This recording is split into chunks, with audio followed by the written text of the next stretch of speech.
Souvenez-vous, hier, j'ai fait une vidéo à propos de la France Insoumise qui avait fait une affiche qui avait dépeint Cyril Hanouna en faisant référence à une affiche du régime de Vichy.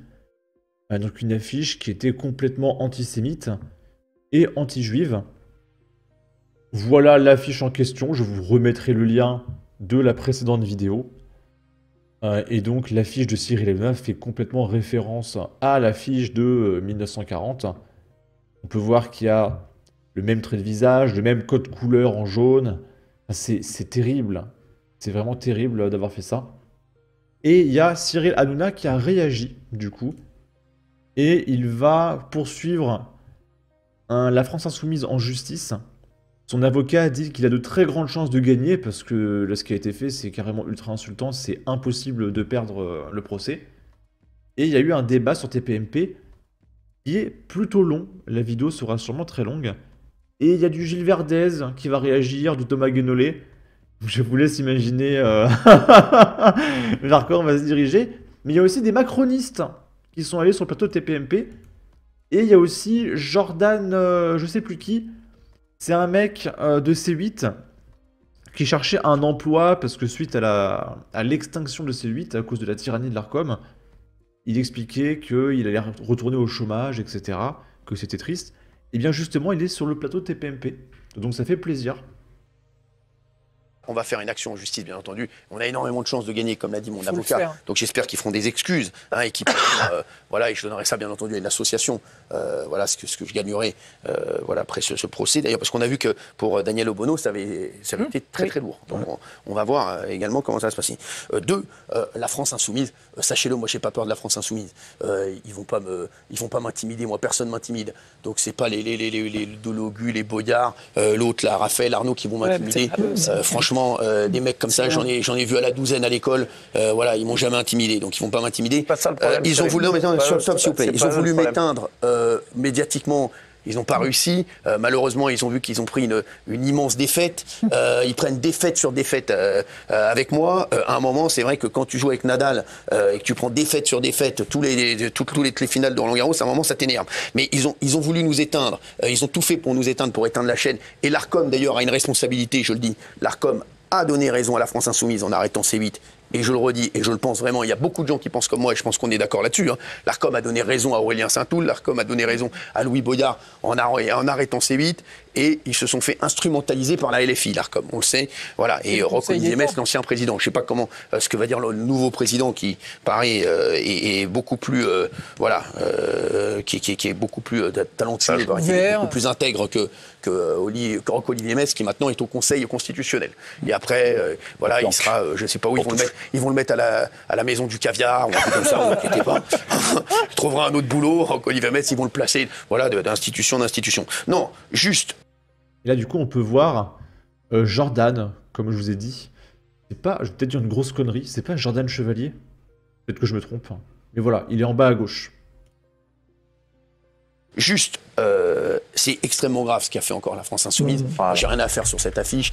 La France Insoumise, faut qu'ils retiennent un truc. C'est un parti politique. Vous vous rendez compte ou pas le niveau? C'est un parti politique. Vous voyez un autre parti politique faire ça?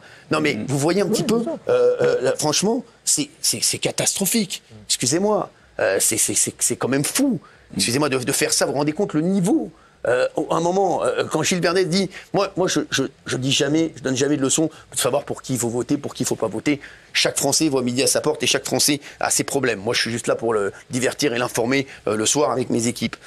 Mais quand on voit ça, quand même, c'est quand même fou. Aujourd'hui, comment on peut... On a vu le niveau de ces mecs. Vous imaginez si ces mecs sont à la tête de la France? On va mettre qui? On va mettre qui? On va mettre Dologu aux affaires étrangères. On va mettre, non mais sans rigoler, on va mettre Boyard à l'économie. Non mais les mecs, non mais franchement, est-ce que vous vous rendez compte des gugus que c'est? Non mais c'est une bande de gugus. Et t'as des mecs comme Gilles Verdez qui te dit oui, l'affiche est antisémite, mais je vais quand même continuer à voter pour eux. Je dis pas que les gens ne doivent pas voter, les gens votent pour qui veulent, je le dis. Mais là, on a passé un cap. Là, on est dans c'est éliminatoire, on va pas se raconter l'histoire. On est dans l'incitation à la haine. Voilà, exactement. On est dans l'incitation à la haine. Voilà. Donc il y a beaucoup de gens qui me disent, Cyril, comment tu vas, etc. Ça va très bien, sachez-le, moi, ça me touche pas du tout. Je vous le dis, ça me touche pas du tout. Moi, ce qui me touche, c'est ça me touche pour tous les juifs de France. Parce que voir comme ça un truc antisémite comme ça, et que tous les juifs de France qui se sentent déjà pas en sécurité en France voient ça c'est pour eux que j'ai peur. Voilà. Et c'est comme, je vous dis, hein, il y aurait eu une affiche raciste, j'aurais dit exactement pareil. Hein. Ils auraient mis un autre mec, voilà, un collègue à moi, et voilà, de confession musulmane, et il aurait fait un truc, je les aurais défoncés pareil. Mais on ne peut pas se dire aujourd'hui que la France Insoumise n'est pas un parti antisémite. Ils le prouvent tous les jours, ils vont de plus en plus loin, ils essaient de pousser le curseur de plus en plus loin, on le voit bien. On va faire une... Alors du coup, plusieurs choses. Je me suis renseigné, du coup, c'est Jordan Deluxe, donc voilà. Deuxièmement, il disait, imaginez, il y a Louis Boyard à l'économie.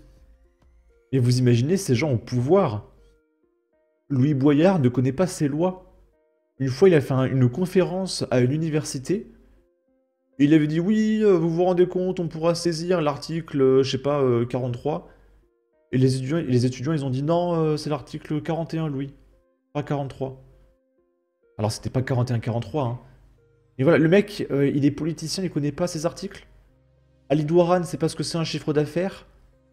David Guiraud, il sait pas il y a combien de zéros dans 1 milliard. D'ailleurs, il y a une vidéo dédiée à David Guiraud qui sortira samedi, je vous préviens. Parce que David Guiraud, je rappelle, nous a dit que One Piece l'a rendu communiste. Et il dénonce les dragons célestes. Donc j'ai fait une petite vidéo dédiée à David Guiraud qui sortira samedi. Elle me plaît beaucoup cette vidéo. Manon Aubry, c'est pas ce que c'est un dividende. Pareil, il y a une vidéo dédiée à Manon Aubry, mais je crois qu'elle sortira avant celle-là. Elle sortira le jeudi à 11h45. Ce sont tous des demeurés. Et ils ont 190 députés, ces gens-là. Ercilia Soudé, elle croit que le nucléaire, ça augmente l'effet de serre. Ils sont ravagés, hein. C'est terrible. Suite de l'émission, du coup. Merci Valérie, sénatrice LR des Bouches-du-Rhône, qu'on cite souvent ici. Merci d'être là. Merci beaucoup. Shannon Seban, merci Shannon. Merci à vous. Et donc Shannon Seban qui est de la Macronie. Et même les macronistes lâchent complètement la France Insoumise. Enfin, ces gens sont indéfendables, quoi. Ils sont indéfendables. Et du coup, bah, la Macronie se rallie de plus en plus à la droite. Ça me fait plaisir de vous voir également présidente de Renaissance en Seine-Saint-Denis. Et vous avez toutes les deux réagi hein, à cette affiche. Je vais faire réagir également les chroniqueurs, mais je voulais vous entendre, vous d'abord. Moi, franchement, j'ai cru que c'était... J'ai cru que c'était pas une blague. Pas une mauvaise blague. Je pensais que c'était un conte un fake de nulle part qui a voulu faire voilà, un coup d'éclat. Valérie. Bah, non, enfin ça sort pas de nulle part parce qu'il y a des références clairement qui sont très directes puisque c'est l'affiche du film Le Juif éternel de 1940 qui était la propagande de Goebbels. Mais ce qui est quand même grave, c'est qu'il y a deux solutions. Soit c'est voulu et c'est répugnant. Soit c'est pas voulu et il y a vraiment un manque de culture, un manque de référence ou un antisémitisme qui est tellement ancré que la personne qui a réalisé cette affiche ne l'a pas vue, ni celle qui l'a réalisée, ni les personnes qui l'ont diffusée, parce que c'est quand même parti avec le logo de la France indigne. Donc dans les deux cas, je ne vois pas de bonne solution. Maintenant, on va voir parce que je pense qu'il y a des actions en justice qui sont entamées. C'est ce qu'on va en parlerai tout à l'heure. Et je pense que c'est quand même très important que justement, on a toujours à la bouche l'état de droit, etc. Oui, c'est bien, mais il faut que ça fonctionne là. Exactement. Il faut qu'on voit jusqu'où on peut aller parce qu'il ne suffit pas de protester et de l'enlever. Parce que si l'antisémitisme en France, eh bien, c'est pénalement répréhensible. Donc, si cet antisémitisme est révélé, il faut qu'il y ait des conséquences. Il faut qu'il y ait un châtiment, comme je l'ai entendu ce matin sur des chaînes. Et puis aussi, je pense qu'il faut qu'on réagisse parce que ce n'est plus possible d'avoir sans arrêt cet anathème. Dès qu'on dit quelque chose, on est accusé d'extrême droite. Effectivement, on fait une marche contre l'extrême droite. Je signale que la même semaine, il y aura une marche contre l'islamisme. Oui. Et puis aussi des manifestations pour Boualem Sansal. Donc voilà, ça, ce sont des belles causes, puisqu'on peut défendre un écrivain français qui est injustement emprisonné. Voilà. Donc là, elle parle de la manifestation du 22 mars qui est prévue contre l'extrême droite. Donc c'est juste des gauchistes qui vont se réunir et crier à bas l'État, les flics et les fachos, à bas l'État, les flics, les fachos, avec des drapeaux Palestine, des drapeaux France Insoumise, voilà, pendant 3 heures. On connaît déjà la manifestation, en fait. Donc pourquoi ils sortent pour dire ça?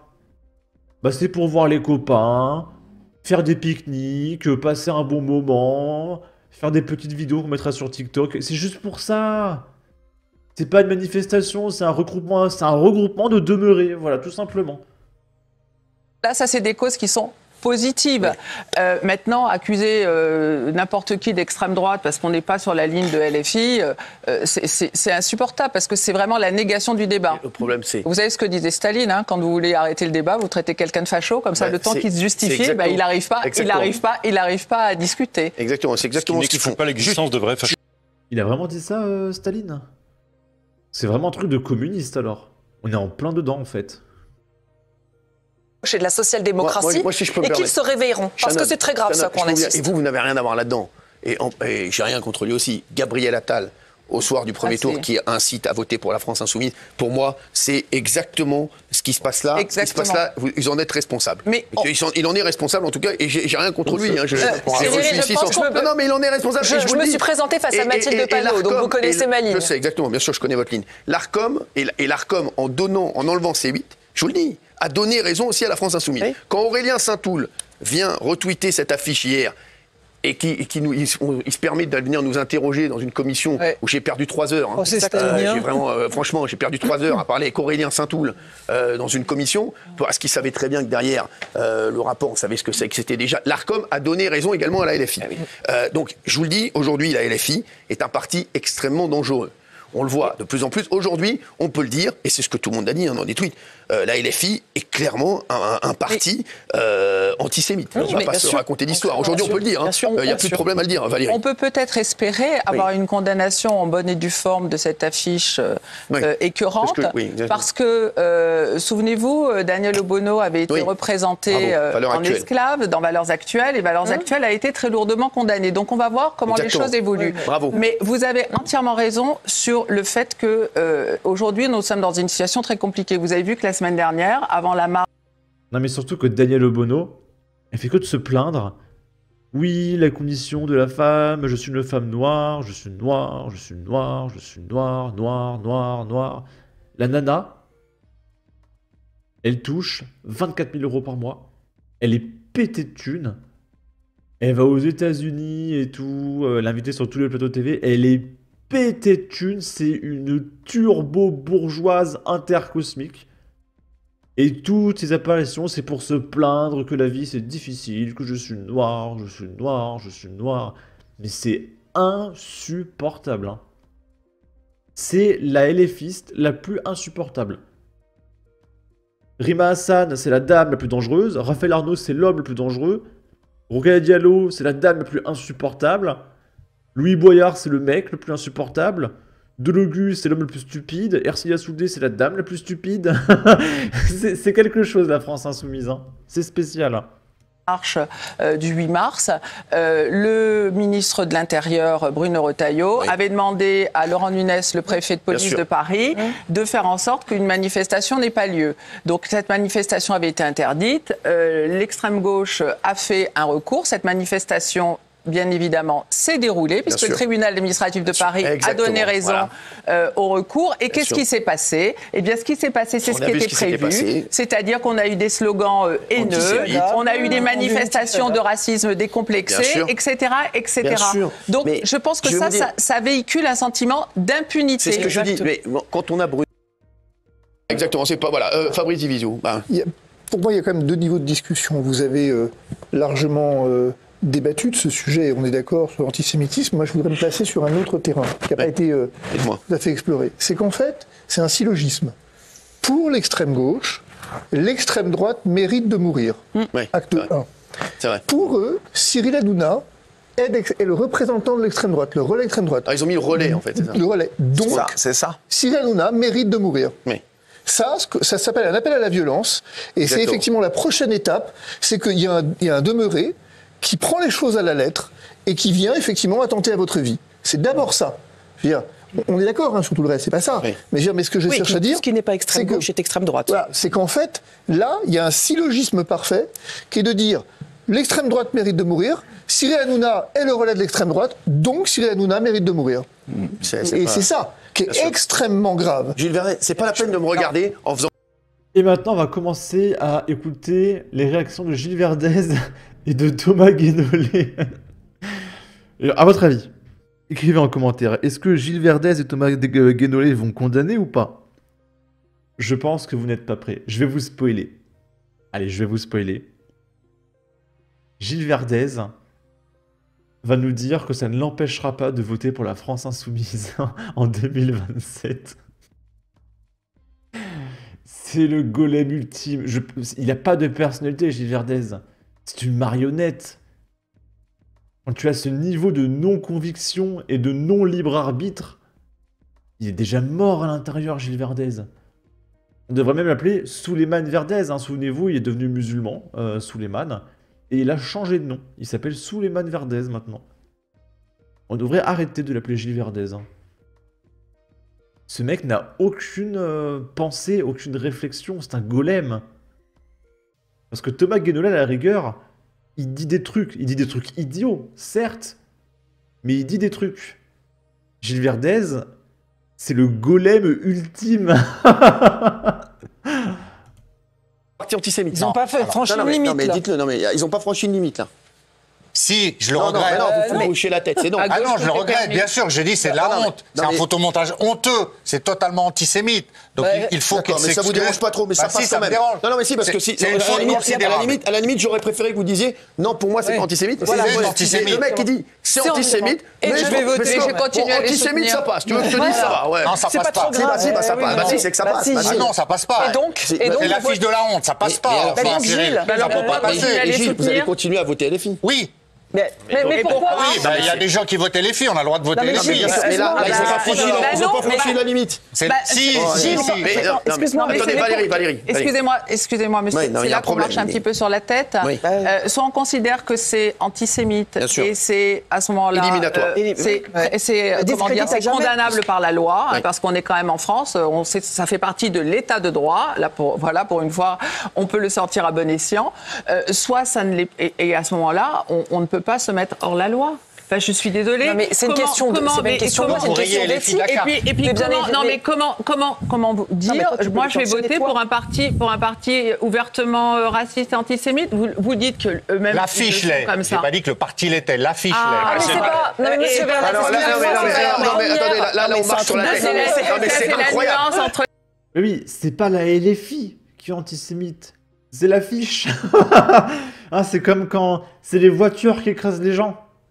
C'est pas les conducteurs, c'est les voitures. Il y a des voitures qui écrasent des gens comme ça. L'artiste et l'œuvre, entre l'auteur et l'œuvre. Non, mais Valérie Boyer et Charles Toulon, ce qu'on entend là, c'est incroyable. Il nous dit, non, l'affiche est antisémite, mais le parti non. Non, le parti non, ils ont fait une affiche antisémite. Est-ce que vous voulez...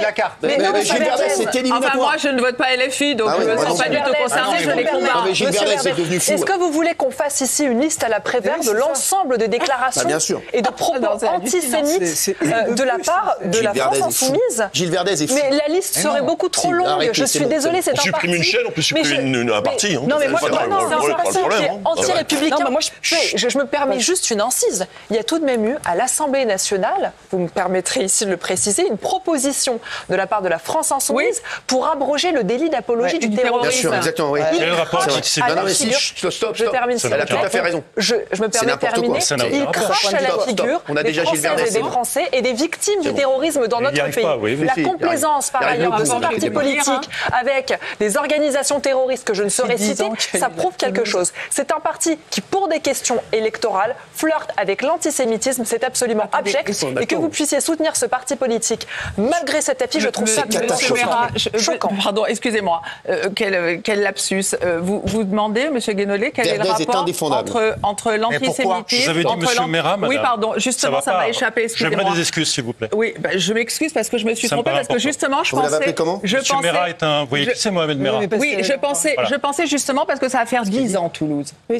C'est pour ça que je pensais à ça. Excusez-moi, mon propos, le nom a dépassé. Mais je pensais justement parce que je ne voulais pas nommer l'affaire de Toulouse par l'affaire Merah pour ne pas, pour ne pas nommer ce personnage abject. Donc, comment, vous vous demandez quel est le rapport entre l'antisémitisme et le terrorisme. Ben, je vous dis, moi, ça fait 10 ans qu'il y a eu Toulouse. Voilà le rapport. Les enfants tués. Voilà le rapport. Enfin, je ne sais pas comment on peut l'ignorer. Non, mais stop. Non, mais je n'ai pas la parole, je ne peux pas vous répondre. Non, mais stop, parce que je peux pas. J'ai pas envie d'entendre des bêtises. Je ne peux pas vous répondre. Ce n'était pas un acte terroriste et antisémite d'aller tuer à bout touchant des enfants dans une Il n'y a même pas de débat. Je veux dire, mais c'est à un moment donné, on voit. J'ai un peu de peine pour Thomas Guénolé qui se fait tout le temps défoncer sur TPMP parce qu'il raconte tout le temps des trucs complètement lunaires. En fait, il était comme Gilles Verdez à l'époque où il est là encore bien. Parce que si vous remarquez Gilles Verdez, peut-être que vous l'avez remarqué si vous suivez ici et là TPMP, mais Gilles Verdez a beaucoup de tics maintenant, notamment au niveau de ses yeux. Il cligne très fort des yeux en faisant la grimace, mais tout le temps. On dirait qu'il a presque... comment ça s'appelle ? C'est le syndrome de la Tourette. On dirait un peu qu'il a le syndrome de la Tourette. Enfin, c'est un peu chelou. Et regardez ses yeux avec... Donc si vous regardez des extraits de Gilles Verdez qui parle en ce moment, actuellement, il a ce tic, on voit que ça. Parce qu'à force de se faire défoncer par tout le plateau, tellement il est tout le temps à côté de la plaque, à mon avis, le stress, la pression, l'humiliation permanente, fait qu'il a commencé à vriller. Et du coup, ils l'ont remplacé par Thomas Guénolé, qui est plus jeune, qui est encore en forme et tout. Et quand Gilles Verdez il partira à la retraite et qu'il sera complètement starbé, Thomas Guénolé prendra la relève avant qu'il parte en vrille lui aussi. C'est terrible. C'est terrible. Et là, c'est le dernier passage de TPMP. Non mais Gilles Verdez, quand on s'oppose à l'antisémitisme, on quitte la France Insoumise. Mais je ne suis pas... On ne vote pas pour la France Insoumise. Votre trésorier fondateur était bien Alors justement, regardez bien, je vais zoomer un petit peu. Vous verrez à travers le filtre. Observez bien les tics de Gilles Verdez, on voit que ça, hein, qu'on l'a remarqué. France antisémite aujourd'hui. Et moi, je trouve ça extrêmement grave. Je trouve ça extrêmement grave. Non, mais si actuellement il a changé de nom, donc ça va. Si actuellement, donc c'est pas bloquant. Mais dites pas de bêtises. Jamais je dis des bêtises. Et Marine Le Pen au bal nazi en 2012, ça va, c'est récent. J'aimerais, s'il vous plaît, Julien Audoun. Si Guénolé pouvait m'en laisser passer une. Mais Guénolé, il nous fatigue. Il a du mal à en placer une aujourd'hui. Ah oui, mais il n'en passera pas une, ce qui nous fait chier. Merci. Cette affiche, je dirais que c'est la nouvelle étape dans la honte et dans l'antisémitisme débridé de la France Insoumise. Parce que très clairement, la prochaine étape, c'est quoi ? C'est le passage à l'acte. C'est l'appel à la haine, à la violence directe contre vous et contre tous nos compatriotes de confession juive. Mais bien sûr, parce que, encore une fois, au-delà de cette affiche et ce visuel qui est immonde, qui reprend tous les codes nazis, derrière, il y a un appel très clair à déclencher des violences contre tous nos compatriotes de confession juive. Parce que derrière vous, Cyril, il y a des compatriotes de confession juive, des Français, n'en déplaise à l'extrême gauche, des Français qui, chaque jour, 5 fois par jour, se font insulter, se font menacer ou se font agresser pour leur religion parce qu'ils sont juifs. Voilà. Et ce qu'ils ne supportent pas avec vous, Cyril, en plus, c'est d'une part votre réussite, c'est votre liberté, et c'est que vous faisiez un peu d'argent. Voilà. Tout ça, mis bout à bout, et avec votre religion, ça les insupporte, et ils en viennent à recycler les pires horreurs de notre histoire. Voilà, les pires horreurs avec ces caricatures dignes de l'Allemagne nazie. Donc comment voulez-vous à un moment donné que ce parti soit respectable ? Il est fondamentalement irrespectable, dangereux, et je vais vous dire, Cyril, moi j'en veux encore plus à ceux qui les font élire. Parce que s'ils sont aussi nombreux à l'Assemblée nationale, s'ils nous pourrissent la vie... entre les deux tours. Mais bien évidemment, après le premier tour des législatives, vous avez le Premier ministre Gabriel Attal qui nous dit que pour faire barrage au RN, il faut utiliser des bulletins de vote LFI. On est d'accord. Voilà. Il y a une lourde responsabilité dans la montée de l'antisémitisme de ces gens-là qui se disent par ailleurs tolérants, qui se disent attachés aux valeurs de la République. Moi, je les mets sur le même plan, parce qu'encore une fois, si on a des députés aussi nombreux à l'Assemblée nationale qui portent la haine du juif à la fois dans leur discours et dans leur visuel, c'est à cause de la Macronie. C'était votre cas l'été dernier. De la Macronie. Guénolé, vous n'allez pas me faire la leçon. Guénolé, des candidats littéralement qui se sont fait choper avec des déclarations antisémites. Je vous ai pas vu au Trocadéro. Arrêtez de dire n'importe quoi. Je vous ai pas vu au Trocadéro pour les bibasses. Ils ont été sortis. Je vous ai pas vu au Trocadéro pour les bibasses. Et le mec vient nous faire la leçon, c'est n'importe quoi. Guénolé, il a vraiment la haine du Rassemblement National. Je pense qu'il fait référence... C'était pendant les législatives, je crois. Il y a une nana que personne connaît qui était au RN. Qui était chopée avec une tenue traditionnelle des mecs... comment dire. Elle avait la tenue de 1939, quoi.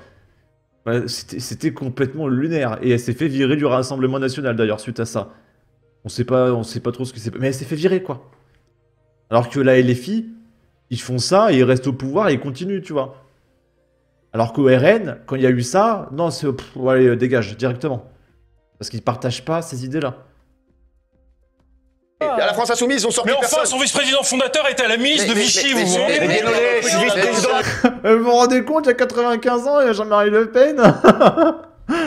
D'amitié France-Israël. Bien sûr. Jordan Bardella se rend en Israël dans quelques semaines. Je suis vice-président du groupe d'amitié France-Israël. Donc la ferme. La ferme. Ah, elle était marrante cette dernière séquence. Non mais franchement, quoi. Et là, il y a un mec, Pépé, drapeau marocain, Pépé, drapeau algérien, drapeau Palestine, qui nous dit « Oh, Julien qui ose nous dire que au RN, on aime les juifs. Oh, le gros mensonge. » C'est insupportable. Est-ce que vous souvenez-vous, hein, Jean-Marie Le Pen, il y a 95 ans. C'est terrible. D'ailleurs, il y a beaucoup de mots qui ont été prononcés pendant cette vidéo. J'espère que ça va passer. D'ailleurs, je vous rappelle, si jamais, que vous pouvez me soutenir sur Tipeee. Et je remercie d'ailleurs tous ceux qui me soutiennent sur Tipeee. Et on va terminer avec ce fait divers banal qui ne saurait s'en rappeler Roméo et Juliette. Et je dois mettre un petit chaton extrêmement mignon. Parce que le front de ce monsieur, il est tout cabossé. Voilà, il a un bras dans le plâtre, etc. Et pourquoi il s'est fait défoncer? Sale, un membre d'une certaine communauté. Tu as fait des choses à Gaza. Marc, menacé et tabassé à Villeurbanne, à Lyon. Parce que c'est un membre d'une certaine communauté qui ne sont pas dans le cœur de la France insoumise. Est-ce que c'est des électeurs du RN qui font ça, Thomas Guénolé? Ou alors vous allez nous ressortir, oui, mais vous vous rendez compte, il y a 95 ans, Jean-Marie Le Pen. Non, mais on s'en fout, en fait, là, hier. Hier, c'est qui, là, qui tabasse ces gens-là? C'est qui, hier? Pas il y a 95 ans, hier. C'est qui? Samedi 8 mars à 22 h, cet habitant du cours d'Amido a été agressé aux abords de la résidence d'Amido-Blanqui. Marc témoigne d'un accès de violence aussi soudain qu'incompréhensible, accompagné de menaces de mort et d'insultes très méchantes. Une enquête a été ouverte. Entre-temps, le conducteur se gare un peu plus loin dans la rue, puis vient à la rencontre de Marc en disant que la voiture percutée n'avait pas à se trouver à cet endroit. Une discussion débute avec cet homme, qui semble très alcoolisé. Il me demande si je suis témoin des faits, puis se met à hurler « Je sais que tu es un membre d'une certaine communauté, un sale membre d'une certaine communauté, tu as fait des choses à Gaza. » Marc tente de le calmer. Il s'est ensuite montré menaçant envers moi et a menacé de me tuer. Il s'est approché très près de moi. Il s'apprêtait à me donner un coup de poing. Je l'ai repoussé avec un coup de pied. Il s'est alors énervé, je suis parti en courant en direction du parc de la résidence. Une fois au Médipôle, un médecin a constaté l'ampleur des blessures. Triple fracture du bras, différents hématomes sur le corps, visage tuméfié. Marc s'est vu établir un certificat médical mentionnant 30 jours d'interruption de temps de travail. Après son opération ce mardi matin, le chirurgien a confirmé que Marc ne pourrait pas conduire avant au moins 6 semaines. Sur ce, n'hésitez pas à donner votre avis, votre opinion, à partager, liker, commenter, ça aidera au référencement de la vidéo sur YouTube. Abonnez-vous, suivez-moi sur Twitter, prenez soin de vous, salut!